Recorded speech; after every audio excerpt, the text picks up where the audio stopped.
오늘의 사연 시작합니다. 안녕하세요. 요즘 고민이 많은 50대 중반 남성입니다. 어쩌다가 저에게 이런 일이 일어났는지 골치가 정말 아프네요. 제 가장 큰 고민은 회사 후배의 와이프입니다. 매일같이 만나고 싶다고 연락을 해오는데 정말이지 어떻게 해야 할지 모르겠습니다. 눈 딱 감고 몇 번 만나서 몸정 나누었는데 계속 무섭게 집착을 해대니 이걸 어떻게 떼어내야 할지 아니면 그냥 만나야 할지 싶네요. 제가 다니는 회사는 작은 중소기업입니다. 중소기업이라고 하더라도 사무실에 앉아있는 사람은 몇안돼요. 대부분 생산직이고 이래저래 사람들도 많이 바뀌는 곳이라서 사무실에 딱 자리 잡고 앉아있는 사람은 손가락 개수 조금 넘네요. 그래서 돈독한 가족 같은 회사의 분위기를 강조하면서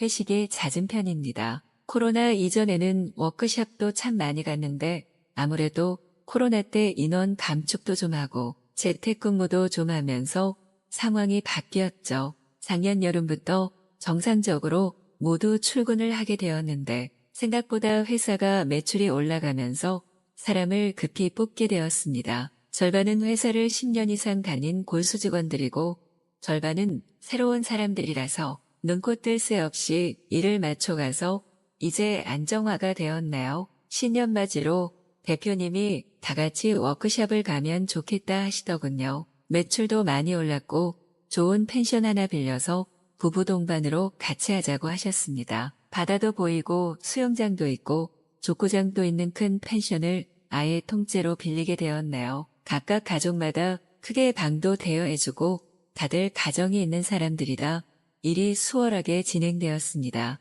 다들 단합대회처럼 작은 체육대회도 하고 맛있게 고기도 구워 먹고 술도 먹으니 얼큰하게들 취했습니다. 그중에서 저랑 같이 7년 정도 일한 팀원 녀석이 하나 있는데 술이 좀 약한 편입니다. 와이프는 술을 그렇게 잘 마신다는데 본인은 간이 약해서 그런가 모르겠다면서 영양제도 열심히 챙겨 먹으면서 힘들어 하더군요. 먼저 들여보내고 와이프분은 다른 분들과 같이 어울리면서 자리를 지키고 있었습니다. 급하게 전화 통화할 일이 생겨서 길게 전화를 하고 오니까 남은 사람들이 별로 없더군요. 제 와이프도 술을 그다지 좋아하는 사람이 아니라 피곤하다면서 먼저 들어가서 자고 있었고 자리에는 그 팀원의 와이프와 두세 명 정도 남아 있었습니다. 전화를 하고 와서 정신이 말짱해진 상태로 다시 마시기 시작했더니 다들 좀 힘들어하는 것 같길래 그럼 얼른 정리하자고 했죠. 그냥 치우라고 두고 들어갈까 했는데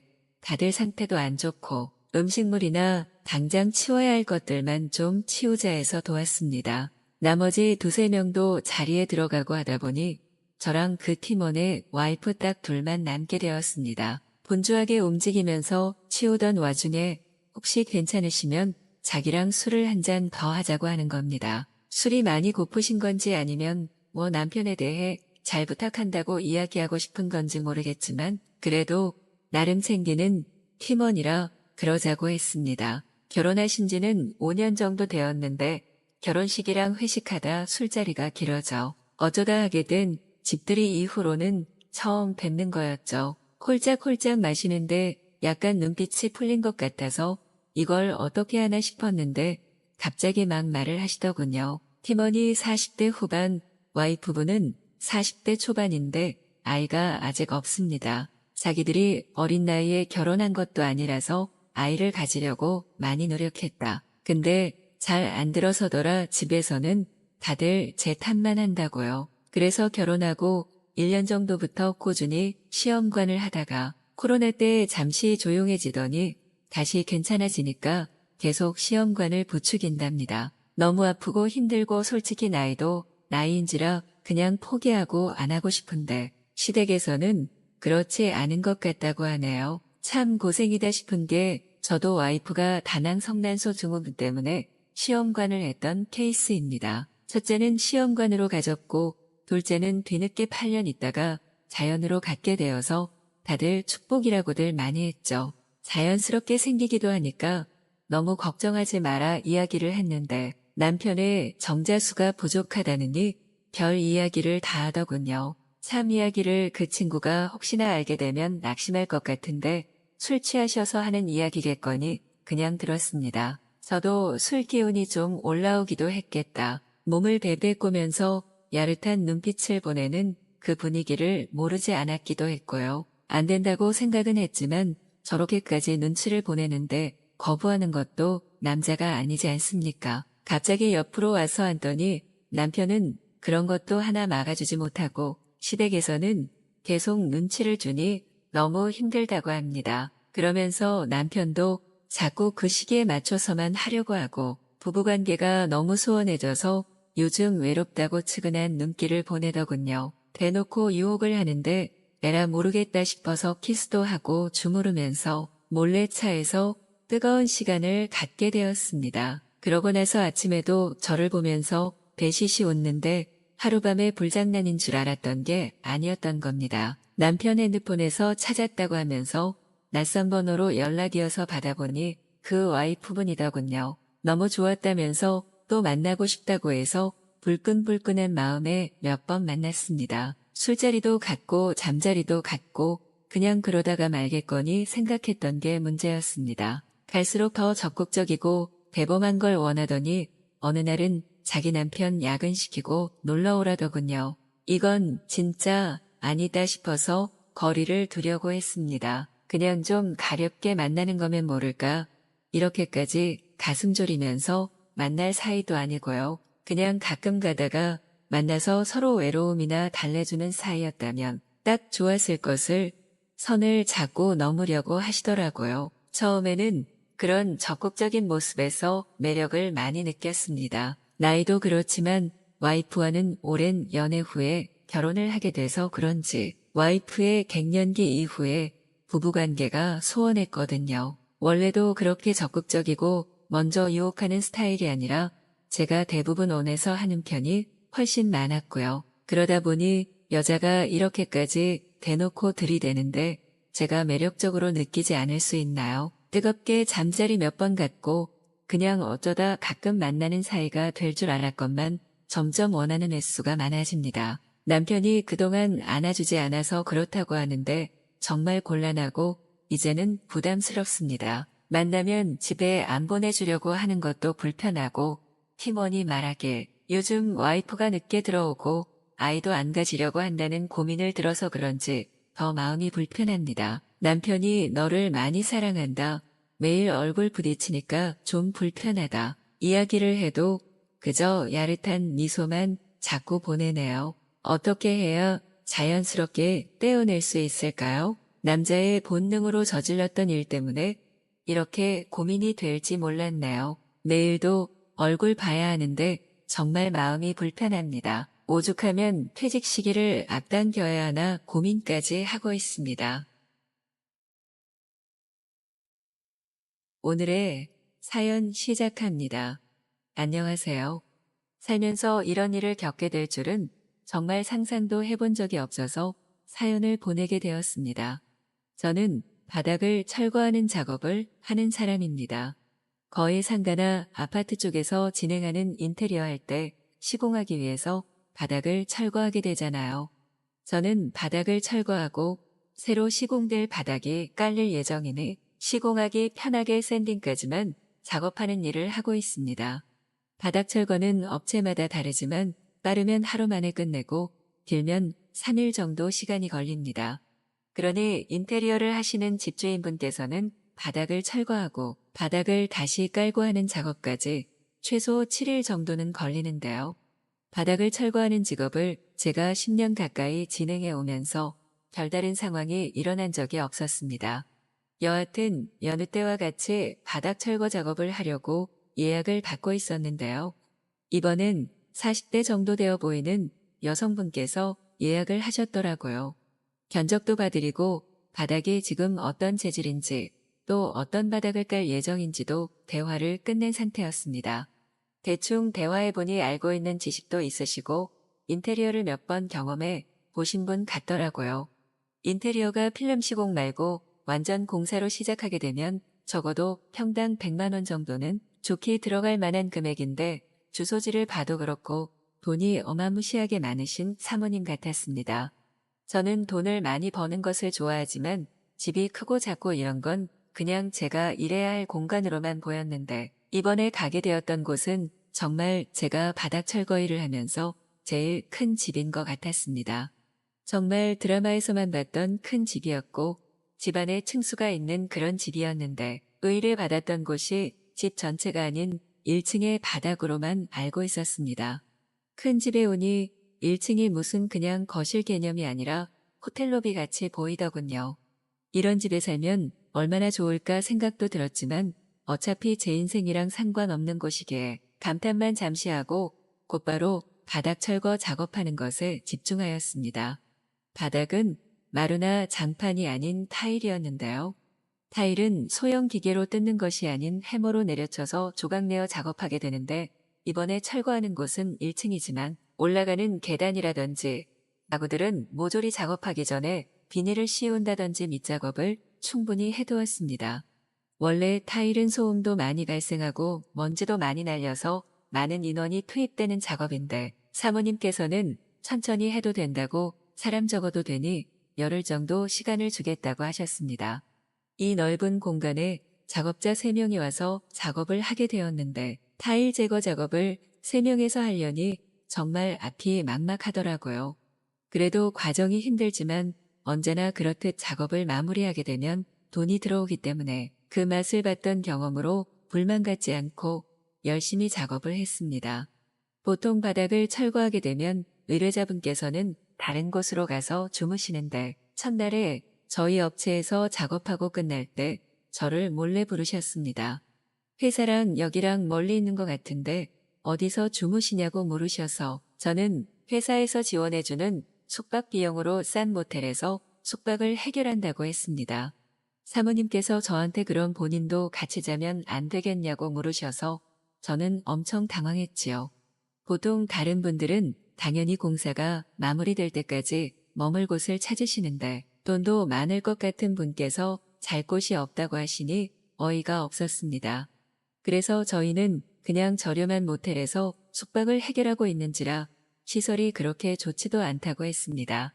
사모님께서는 그럼 그 모텔 이름을 알려달라고 하셔서 알려드렸습니다.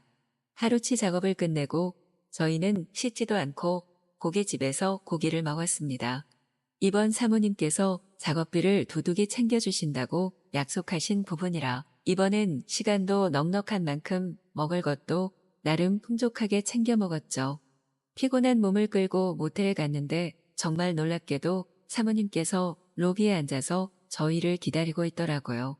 무슨 일인지도 잘 모르겠으나 일단 모텔 주인분께서도 사모님이 저의 이름을 말하시면서 기다리고 있었다고 얼른 데려가라고 하시길래 뭐 하고 계신 건지 물어봤죠.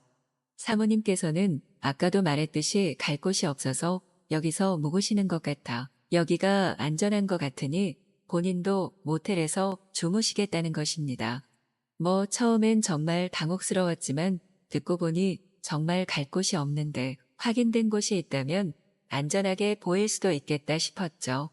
무슨 상황인지는 알겠으니 그냥 결제하시고 방 하나 구하시면 됩니다 하고 제가 사모님께 말씀드렸습니다.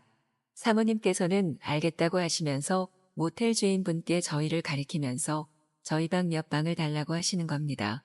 속으로 참 이상한 사람이다 싶었지만 정 불안하시면 그럴 수 있겠다 하고 존중하기로 했습니다. 인원이 3명이라 한 방에 3명이서 같이 있기엔 침대 자리가 하나 부족했기 때문에 저는 혼자서 작은 방에 있었고 나머지 인원 2명은 저보다는 큰 방에 있었습니다. 저는 같이 있는 것도 상관없지만 혼자서 피로를 풀고 있는 것이 좋기 때문에 혼자 있겠다고 했던 건데 밤 10시 정도 되어서 제 방문을 똑똑 두드리는 소리가 들리는 겁니다. 문은 제가 열어야 하는 구조이기 때문에 귀찮지만 문을 열었는데 저희 업체 직원이 아닌 사모님께서 문 앞에 계시는 겁니다. 저한테 전할 말이 있다고 하시면서 잠시 들어가도 되냐고 물어보시던데 이 밤에 같이 있는 건 별로였지만 의뢰자분이시니 일단 들어오라고 한 뒤에 매너는 지켜달라고 말할 생각이었습니다. 사모님께서는 혼자 있으면 불안한데 여기에 모텔 벽지도 이상해서 잠이 오지 않는다고 잠시만 같이 있어 달라고 하시는 겁니다. 아무리 그래도 침대도 작은 사이즈고 저는 결혼은 안 했지만 이런 사이는 원하지 않아서 잠이 오지 않으시면 수면제라도 복용하시라고 제 가방에 있는 수면제를 두 알손에 쥐어드렸습니다. 손에 쥐어드리니 사모님께서는 수면제를 그 자리에서 복용하시더니 잠이 온다고 제 침대에 누워버렸습니다. 이게 무슨 일인가 싶었는데 여기서 주무시면 안 된다고 해도 잠이 온다고 계속 누워 계시는 거예요. 사모님께서 5분만 같이 누워있자고 하시면서 5분 뒤에 본인 방으로 가겠다고 하셔서 약속 꼭 지키라고 하고 저도 사모님 옆에 누웠습니다.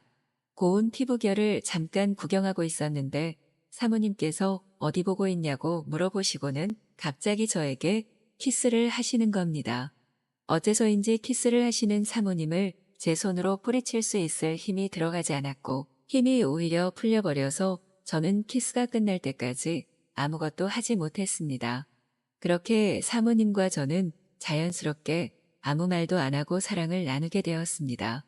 사모님은 수면제를 먹었는데도 30분이 지나도 1시간이 지나도 잠을 청하지 않기에 잠이 안 오시냐고 물어보았습니다. 알고 보니 사모님께서는 수면제를 평소에도 많이 복용해서 혼자서 즐기시거나 오늘처럼 남자와 같이 시간을 보내야만 잠이 온다고 하셨습니다. 뭐 이런 사람이 다 있나 싶었지만 즐거운 시간을 보낸 저로서는 그 시간부터 사모님은 이상한 사람이 아닌 반가운 사람이 되었고 저와 사모님은 바닥 철거가 끝날 때까지 늦은 저녁 시간마다 만나서 사랑을 나누게 되었습니다.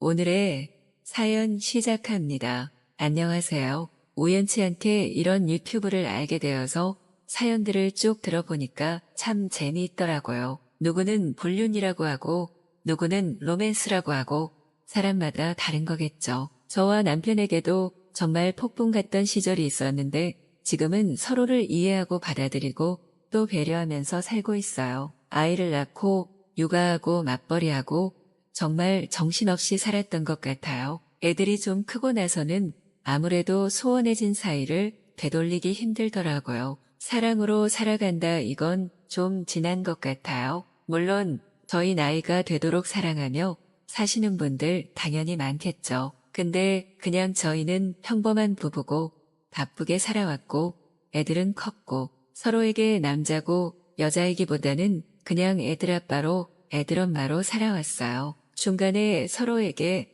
조금의 이슈들은 당연히 있었겠죠. 모르겠어요. 딱히 말한 적은 없지만 저도 불장난을 즐긴 적이 있긴 하거든요. 남편도 말은 안 해도 제가 눈치챈 상황들이 종종 있었지만 관계가 깊어지지 않아서 어느 정도 선을 넘으면 다시 돌아오는 것 같았죠. 그러던 저희에게 정말 인생의 처음이자 마지막이라고 맹세한 맞바람 사건이 있었습니다. 처음에는 둘이서 그냥 운동을 같이 시작해보고자 하는 마음일 뿐이었어요. 아이들을 키우고 나서 서로에게 정말이지 그냥 아무런 감정이 들지 않는 느낌이었거든요. 이렇게 계속 살아가야 하나 터놓고 이야기를 했는데 처음에는 부부 상담을 받았었어요. 근데 다 뻔한 말이죠. 뭐 살아가다 보면 다 부부들이 이렇게 된다 등등 그러면서 혹시 취미를 같이 가져보는 건 어떻냐고 하시더라고요. 상담 내용이 다 와닿지는 않았지만 취미를 같이 공유하는 건 재미있겠다 싶었어요. 원래 남편이랑 처음 만난 곳이 학교 동아리였는데 둘 다 등산을 좋아하고 활동하는 걸 좋아하는 편이라 통했던 거였거든요. 옛날 기억을 더듬어서 운동을 좀 하러 다녀보는 건 어떨까 생각했어요. 아무래도 둘 다 살도 좀 붙었고요. 고민하다가 주변에 괜찮은 운동에 대해서 좀 알아봤더니 테니스를 가르치는 곳이 있더라고요. 집에서 한 30분 정도 거리에 있기는 한데 그래도 드라이브 겸 둘이서 같이 다닌다 싶으면 좋을 것 같았어요. 남편한테 제의하니까 좋다고 이야기하더라고요. 그래서 둘이 상담받고 등록도 했죠. 처음에는 운동도 안 하고 오래되다 보니까 둘 다 체력이 많이 딸리더라고요. 그래도 남편 퇴직하고 쉬는 동안이라서 열심히 다녔죠. 처음에는 레슨도 받고 둘이서 집 앞에서 연습도 하다 보니까 금방 늘었던 것 같아요. 조금 지나니까 비슷한 실력의 분들이랑 같이 경기도 할 수 있고 재미있더라고요.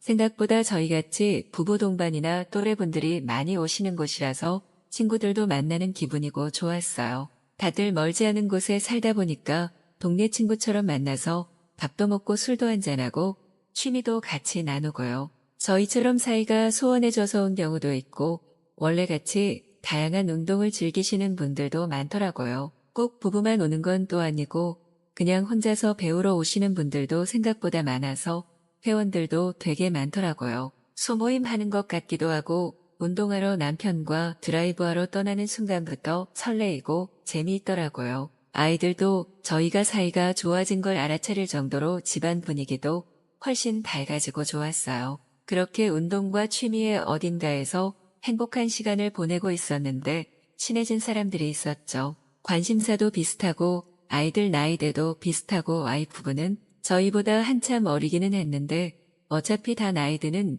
마당의 친구처럼 지냈어요. 가족 여행도 간 적이 있었고 주말이면 같이 만나서 운동하러 다니고 그랬죠. 그러다 보니까 서로 모르는 새에 정이 들었나 봐요. 제 시작은 남편이 몸이 아파서 같이 못 간다고 할 때였어요. 며칠간 알아놓을 정도로 크게 감기가 걸렸었거든요. 집에만 있자니 우울해서 그 부부 동생과 전화를 했더니 그럼 자기 남편이 오늘 갈 건데 태워가라고 한다는 거예요. 자기는 친구들 만나러 밖에 나와 있어서 따로 가기로 했다고 저한테 픽업을 해주겠다고 한 거죠. 워낙 사교성도 뛰어나고 모임도 많은 애라서 그런가 보다 생각하고 태워주신다기에 좋다고 했죠. 평소에도 젠틀하고 재미있고 정말 좋은 분이라고 생각했는데 둘이서만 이야기를 나눠보니까 그런 매력이 더 많이 느껴졌어요. 남편은 사회에 찌들어서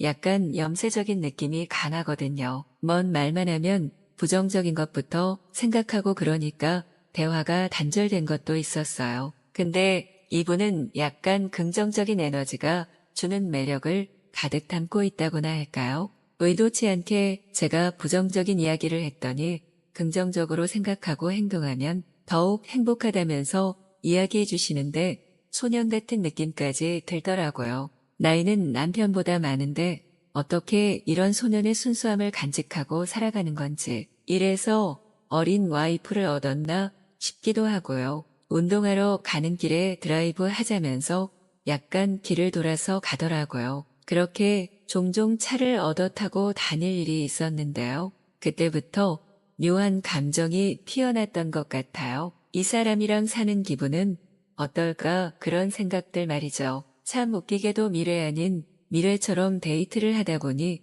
서로 눈이 맞았었어요. 운동 간다고 하고 몰래 나와서 만나기도 했죠. 그즈음 남편은 운동에 조금 시들해져 있었고 저는 열정이 불타오르고 있는 시기였거든요. 바닷가가 보이는 모텔에서 뜨거운 미래를 즐기는 날들이 많이 늘어갔습니다. 같이 있으면 이게 불륜이 아니라 그냥 연애를 하는 기분이었어요. 다정하고 친절하고 따뜻한 사람이었거든요. 근데 꼬리가 길면 밟힌다 했던가요? 어느 날 동생이 저를 불러서 여자 탈의실에서 말하길 언니 일 크게 만들고 싶지 않으니 자기 남편을 그만 만나라더군요. 순간 너무 당황스럽고 미안한 감정이 섞여서 그냥 미안하다고 사과하는 것 말고는 할 말이 없었나요? 오히려 일을 크게 벌이지 않고 조용히 말해준 게 너무 고마웠어. 내가 절대로 그러면 안 되지 생각하고 운동을 안 나가고 그 사람의 연락도 피했어요.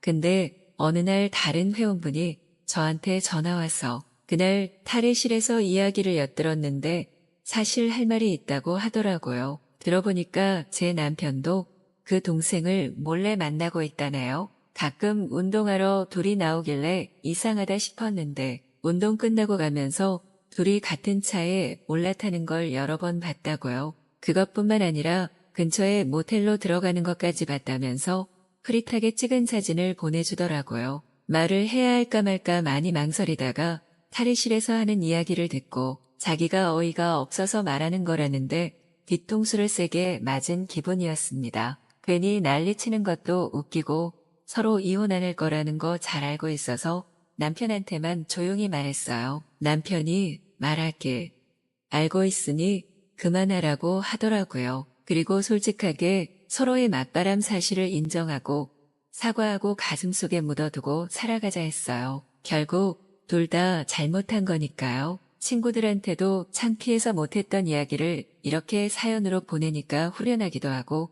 기분이 참 착잡하네요. 오늘의 사연 시작합니다. 안녕하세요. 친구와 특별한 추억을 함께 나누게 된 분의 사연 소개해 드리겠습니다.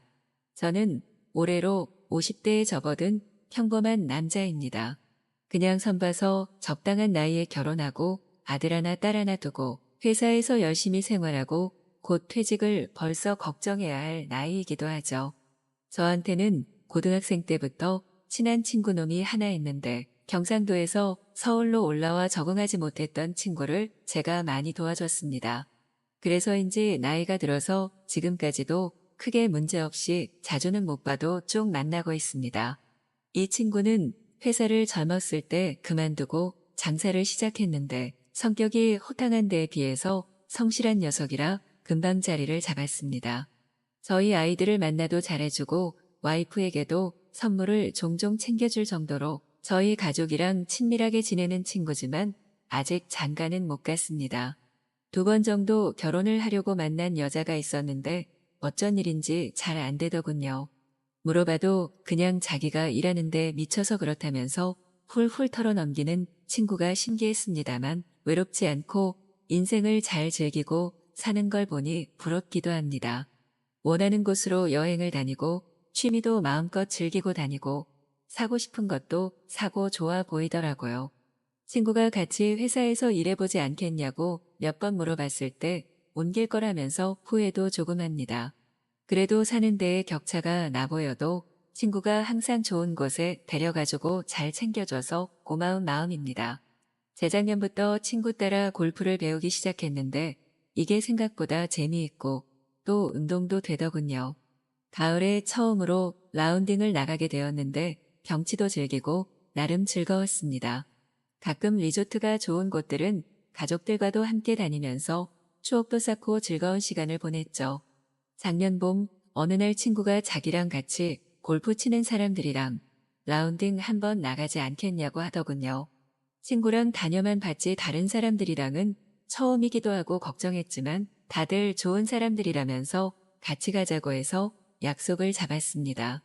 골프장 로비에서 만났는데 저희랑 비슷한 나이대 남자 한 분이랑 좀 더 어려 보이는 여자 한 분이 오시더군요. 2분이 부부신가 싶었는데 그렇지는 않고 사업하다가 만나서 이래저래 같이 골프도 치고 만나는 사이라고 합니다. 쭉쭉 잘 치시고 분위기도 잘 띄우시는데 돌면서 내내 즐거웠습니다. 2박 3일로 다녀오게 되었는데 둘째 날에는 남자분이 집에 돌아가야 한다면서 가시더라고요. 그래서 셋이서 골프도 치고 저녁에 회에다가 소주 한잔하면서 이야기도 나눴습니다. 일찍 출발해야 하니 각자 방으로 돌아가서 쉬자고 했는데 침대에 누우니 잠이 오질 않아서 술 한잔 더 할까 싶어 친구 방으로 갔습니다. 문을 두드리는데 안에서 시끄러운 소리가 나더니 멋쩍은 표정으로 친구 녀석이 나오더군요. 술 한잔 더 하자고 자연스럽게 방으로 들어가니 같이 치던 여성분이 계셨습니다. 너무 죄송해서 화들짝 놀라 밖으로 나오며 미리 말을 하지 그랬냐고 했더니 그런 사이 아니랍니다. 그냥 라운딩 다니면서 같이 잠도 자고 가볍게 즐기는 사이라면서 이렇게 말하는 게 좀 부끄러웠다더군요. 뭐 그런 걸로 걱정하냐 괜찮다 하고 방에 돌아와 혼자 곰곰이 생각을 하다 잠을 자려고 했는데 갑자기 문을 두드리는 소리가 났습니다. 뭔가 싶어서 보니까 친구가 갑자기 들어오더니 너도 혹시 저 여자 괜찮다고 생각하냐더군요. 몸매도 늘씬하고 서구적으로 섹시한 인상이기는 한데 왜 물어보냐니까 혹시 생각 있냐고 합니다. 무슨 생각이냐고 했더니 외국에서 오래 살다 와서 굉장히 오픈마인드에 적극적인 여성분이라고 하더군요. 그날 그렇게 친구랑 처음으로 일탈을 저지르게 되었습니다. 그 이후로 골프도 치고 식사도 하면서 종종 만나게 되었는데 사업할 때에 술이나 귀한 물건 등을 대신 구매해 주시는 일을 하는 여자분이시더군요. 자주 보게 되니까 말도 트고 편하게 지내게 되었습니다. 물론 종종 친구와 뜨거운 밤도 같이 보내고요. 어쩌다 보니 와이프의 기념일에 특별한 와인을 한 병 사고 싶다고 연락을 하게 된 후론 개인적으로 만남을 갖게 되었습니다. 만나보니 생각보다 순박한 구석도 있고 밝고 쾌활해서 같이 있으면 즐겁더라고요. 한 번은 같이 백화점에 갈 일이 있었는데 와이프 선물을 좀 고르고 있었습니다. 같이 골라주면서 이것저것 추천을 많이 해주더라고요. 그 전에 이 사람의 안목대로 사가는 와인이나 꽃 등은 다 와이프가 좋아했어서 이번에도 믿고 구매하게 되었습니다. 잘 쇼핑하고 작은 선물도 하나 쥐어주고 집에 돌아와서 성공적인 선물 증정식 이후에 사랑을 하면서 분위기도 좋았습니다. 다다음 날인가 저녁을 같이 먹기 위해서 만났는데 토라진 표정으로 사실은 서운하고 속상했다면서 무슨 기분인지 모르겠다고 하더군요. 뭔가 사랑스럽게 느껴져서 그날은 더욱 세게 꽉 안아주었습니다. 분명 질투 아닌 질투라는 것이겠죠. 선은 넘지 않으면서 저를 안달나게 하는데 도 같은 것 같은 사람입니다. 연애 같은 만남을 쭉 이어갔는데 얼마 전 친구가 술 한잔 하자며 부르더니 그만 만나는 게 좋다고 이야기를 하더군요. 혹시 네가 못 만날까봐 그러냐? 그런 거 신경 안 쓴다고 너도 나도 편하게 만나자고 내가 먼저 제안한 거 아니냐 했더니 그런 게 아니랍니다. 그냥 자기가 괜히 죄책감이 든다고 하는데 그게 진심인지 아니면 그 여자가 안 만나줘서 그런지는 잘 모르겠습니다. 소개해준 건 너인데 이제 와서 그만 만나라니 말이 맞지 않는다고 술이나 먹자고 그냥 얼렁뚱땅 넘어가기는 했습니다. 근데 그 이후로 전화만 하면 결국 끝에는 그 여자를 그만 만나라는 식의 이야기더군요. 혹시 뭐 공사당한 거 있냐니까 그런 게 아니라 그냥 자기가 순수하게 마음에 걸린다고 하는데 이해가 되질 않습니다. 정말로 친구는 단순하게 마음에 걸려서 그런 걸까요? 그 여자를 보면 사랑스럽고 요즘 제 인생의 작은 낙인데 포기하기가 정말 아쉽습니다. 서로 선을 넘지 않고 적당하게 만나고 있다고 생각하는데 꼭 이 만남을 정리해야만 할까요? 절대로 마음을 주거나 다른 미래를 생각하는 파렴치한 짓은 하지 않습니다. 그 여자도 저한테 바라는 게 그런 게 아니라는 걸 충분히 알고 있고 그냥 잘 맞아서 만나고 있습니다. 친구가 이렇게까지 말리니까 참 마음이 복잡해지네요. 요즘 날이 추워서 라운딩도 안 나가면서 핑계를 대고 있는데 골프 연습장에도 안 나가고 친구를 피하고 있는데 언제까지나 이렇게 피할 수도 없는 노릇이고요. 어떻게 보면 친구 덕을 참 많이 봤는데 이렇게 만남이 틀어지고 싶지는 않습니다. 저는 이 여자를 포기하고 친구와의 의리를 지켜야 하는 거겠죠? 아니면 사랑을 선택해야 하는 것일까요? 다른 분들의 현명한 의견도 들어보고 싶습니다.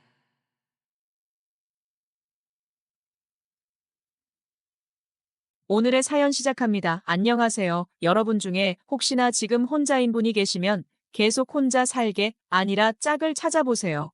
늙고 초라할지언정 어딘가에 분명 또 다른 내 짝이 존재하니까요. 얼마 전에 깡통 전세로 사기까지 당하고 남편은 갑자기 심근경색으로 세상을 떠나고 하나밖에 없는 자식은지 혼자 잘 살겠다고 미국으로 시집갔고 이렇듯 나이 56살에 혼자 남은 내가 너무나도 힘이 들고 외로웠어요. 되는 일도 하나도 없고 중년을 넘어 이제는 곧 노후도 찾아오는데 왠지 노후가 쓸쓸하고 외로울 것 같다는 생각이 들었답니다.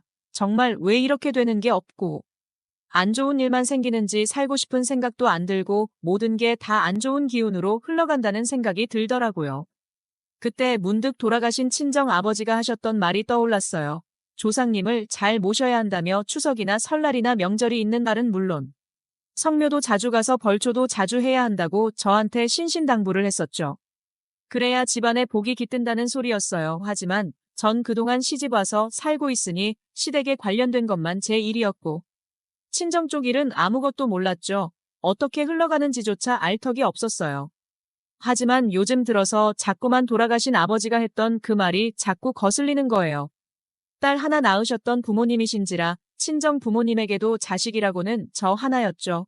그래서 만약에 조상님에게 차례를 지낸다면 제가 직접 해야만 했답니다. 차례를 지낼 만한 사람이 이제는 집에 아무도 없으니까요. 저는 차례나 제사 같은 걸 지지하는 성향은 아니지만 왠지 요새 너무 되는 게 없다 보니 돌아가신 친정 아버지 말도 생각나고 안 되겠다 생각하여 차례를 지내기로 했답니다.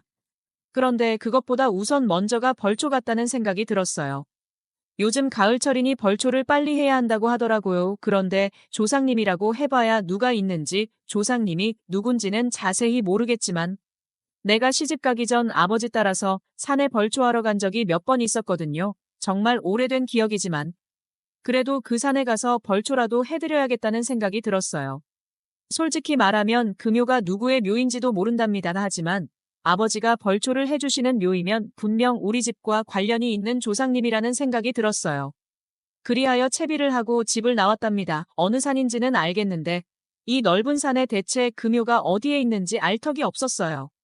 그 순간 내 자신이 왜 이렇게 웃긴 건지, 무슨 갑자기 뜬금없이 아줌마 혼자서 벌초를 하러 온다고 여기까지 왔는지, 얼마나 되는 일이 없었으면 이런 거라도 해서 조상님에게 잘 부탁한다며 말하고 싶은 내 자신이 정말 한없이 처량해 보였답니다. 어찌됐든 벌초는 하려고 하는데 어디에 묘가 있는지조차도 모르겠는 거예요.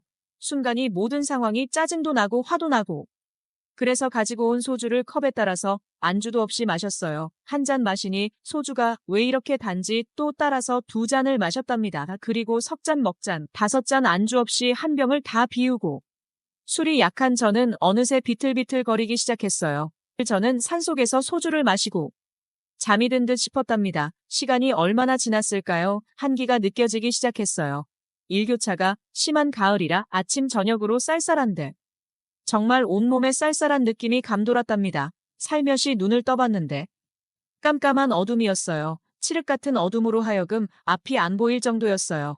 여기가 어딘지 내가 왜 이렇게 있는지 알고 보니 아까 낮에 술 마시고 산에서 잠이 든 것이었죠. 너무나 무서웠어요. 인적이 드문 산 속에 나 혼자 있다는 것도 무서웠고 한 치 앞도 안 보이니 길도 안 보이고 거기에 귓가에는 산짐승 소리도 들렸거든요. 그리고 꼭 뭔가 갑자기 튀어나와서 저를 잡아먹을 것 같은 느낌이 들었어요. 하지만 그래도 살아야 하기에 일단이 산을 빠져나가야겠다는 생각으로 스마트폰, 손전등 기능으로 산길을 비추면서 산을 내려갔답니다. 그런데 10분도 못 가서 휴대폰 배터리가 점점 떨어지는 거예요.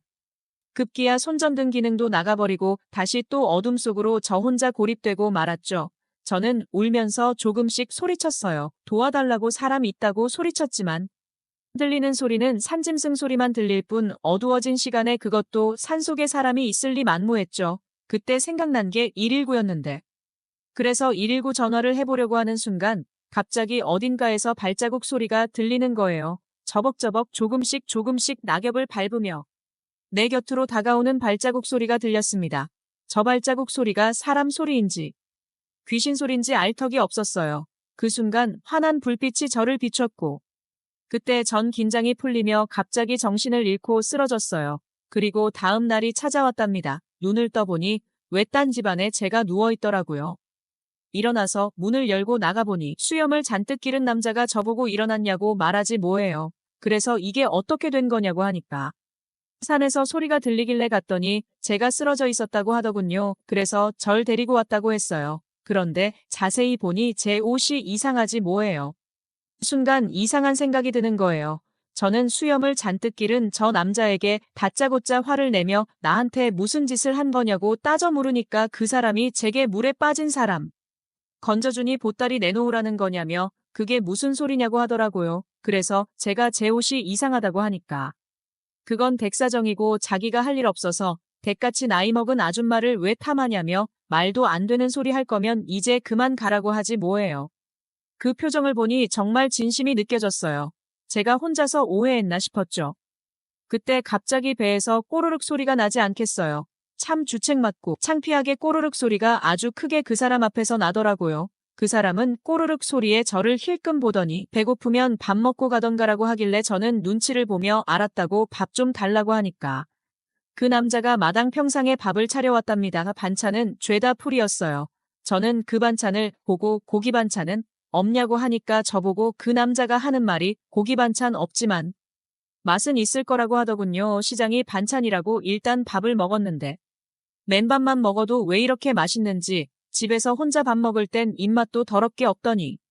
이런데 와서 먹으니 입맛이 살더라고요. 그도 그럴 것이 주위를 한번 둘러보니까 산이 다 보이는 곳에 집을 지어놔서 자연의 정기를 그대로 마시는 것은 물론 그냥 여기 평상에 앉아만 있어도 평화롭게 느껴졌답니다. 저는 밥을 먹으면서 그 사람에게 말을 시켰어요.